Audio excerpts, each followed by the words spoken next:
예산 정국이지 않습니까? 민주당 횡재세 도입 주장했는데요. 되겠냐. 왜냐하면 재계나 기업의 반발이 너무 강하고 또 여권에서도 반발이 강한데, 물론 이제 기본소득당 용해인 의원 같은 분은 적극적으로 해야 된다고 주장을 하지만 현실적 어려움을 민주당이 넘어설 수 있는 거냐라는. 하여간 지금 아직 확정된 건 아니기 때문에 네. 그래서 이름은 아마 횡재세보다는 무슨 기여금 방식으로 될 것 같아요. 기여금, 예. 그래서 이거는 우리나라뿐만 아니라 지금 유럽의 많은 그렇습니다. 나라들이 하고 있고요. 예. 제가 우리의 근본적인 고민은 뭐냐면 이럴 때 보면 우리가 더 여당 같아요. 왜 그러냐면 국정을 책임지는다는 측면에서 예. 지금 올해만 해도 세수가 그 60조 가까이 60조 펑크가 났죠. 세수 결손이 예. 발생하지 않습니까? 근데 법인세하고 그 소득세 줄여준 거의 효과는 아직 올해 반영 안 된 거예요. 아주 미미하게 일부만 반영됐습니다. 예. 실제로 올해 소득 신고하고 법인세 법인 소득 신고를 하면 내년에 다 세율이 결정돼요. 네. 내년이 더 심각한 내년이 더 심각하게 세수 결손이 결손이. 발생할 우려가 큰 거예요. 네. 경기가 나빠지면. 예. 그러니까 지금은 이제 기우제 방식인 거죠. 세수는 줄어들 게 뻔한데 네. 경기가 좋아지지 않으면 법인세가 더 줄어들거나 네. 부가가치세가 더 줄어드는 거죠. 네. 그러니까 그나마 유일하게 늘 수 있는 거는 네. 개인소득세밖에 없는 거예요. 그러니까 이제 유리지갑 털어서 나머지 빈자리 채우겠다는 방식밖에 없는 네. 거죠. 그러니까 지금 그 재정 건전성 얘기하잖아요. 네. 재정 건전성은 그러니까 저는 이 사람들이 앞뒤가 안 맞는 거예요. 윤석열 정부가. 왜냐하면 재정 건전성 중요하죠. 네. 저도 그 부인하지 않는데 네.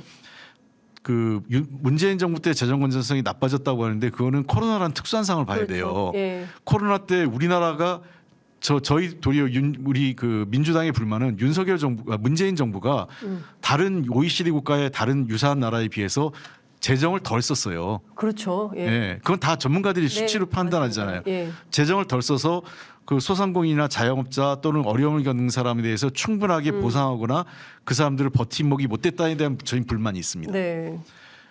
그 재정 적자 비율이 우리나라가 다른 나라에 비해서 평균 반밖에 안 돼요. 네. OECD 주요 비슷한 국가들에 비하면. 근데 그런 특수한 상황을 무시하고 그냥 문재인 정부 때 재정 적자가 늘었다고만 비판을 해요. 자, 그러면 재정 적자가 늘었으면 뭐를 보충해야 되냐면 하나는 지출도 줄여야 되겠죠. 네. 불필요한 지출 줄이는 거 필요합니다. 그러나 또 하나는 세수 기반, 예. 세수 기반을 강화했어야 되는 거죠. 그렇죠. 근데 부자 감세하고 있지 않습니까? 감세란 거죠. 예. 작년에 보면 대부분의 영국이나 예. 미국, 그다음에 유럽의 대부분의 국가들이 그 경제 상황의 불확실성이나 어려움을 대비해서 재정을 증세를 하거나 맞습니다. 또는 재정 수단을 매우 적극적으로 확보했어요. 예. 예. 우리가 IRA법 자꾸 뭐 전기자동차만 알고 있는데 IRA법을 통해서 미국이 추가 법인세를 걷는 게 네. 향후 10년간 800억 달러를 걷는 겁니다. 와, 예. 그래서 그걸 어디다 쓰냐면 기후 변화에 대응해서 쓰겠다는 거예요. 그게 대표적으로 이제 전기자동차 예, 산업에. 특혜를 준 거죠. 예. 그 돈으로. 예. 그러니까 향후 800억 불의 그 재정을 추가적으로 확보한 겁니다. 그러니까 아휴. 그러니까 지금 뭐냐면 정부가 예. 재정 건전성을 좋게 하려면 네. 지출만 줄여서는 안 되고 세수 기반을 강화해야 돼요. 네. 근데 지금 소득세도 좀 손질해야겠다는 거 예, 아니에요? 근데 계속 감세만 하죠. 예. 그러면 어떻게 되냐? 예. 돈이 없잖아요. 예. 돈이 없으니까 지출을 줄여야 돼요. 예. 그러면 긴축의 악순환입니다. 예. 경제 상황은 나빠지고 재정은 더 축소되고 예. 재정 건전성은 더 더 나빠지고. 빠지고 마른 수건 쥐어짜기 예. 해봐야 나올 것도 없는. 그 레리 서머스라고 네. 이 제 얘기가 아니에요. 레리 서머스 그 옛날 클린턴 때 재무장관했고 아주 월가에 아주 유명한 분입니다.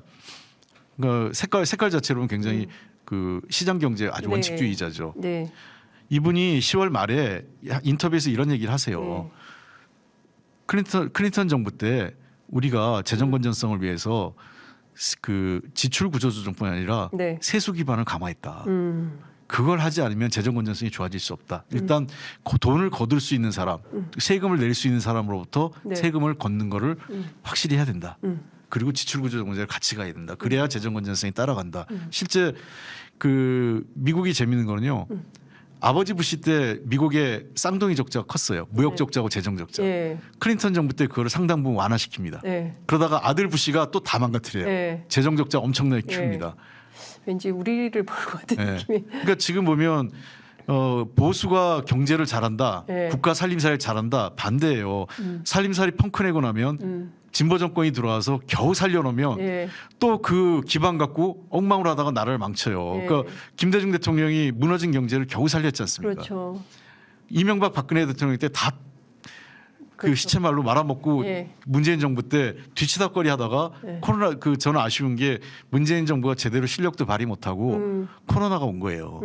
코로나 때문에 그거를 그 막느라고 딴걸 못하고. 제대로 된 자신의 경제 철학을 그다음에 국가 운영 철학을 제대로 발휘하지 못하고 그만두게 된 거죠. 근데 이 정부가 또 이제 세수 기반 엉망으로 하고 재정 적자 키우고 네. 경제 그 지금 금년도 경제 성장률이 1.2% 정도 전망이에요. 이게 그러니까요. 그 더 추락하고 IMF 이후에 일본보다 뒤처진 적은 처음입니다. 25년 만에 처음이죠. 예. 그러니까 지금 보면 그 보수가 경제와 안보는 잘하더라라는 것이 역시 허상이었다라는 게 다시 한번 입증이 예. 되고 있다고 볼 수 있을 것 같고요.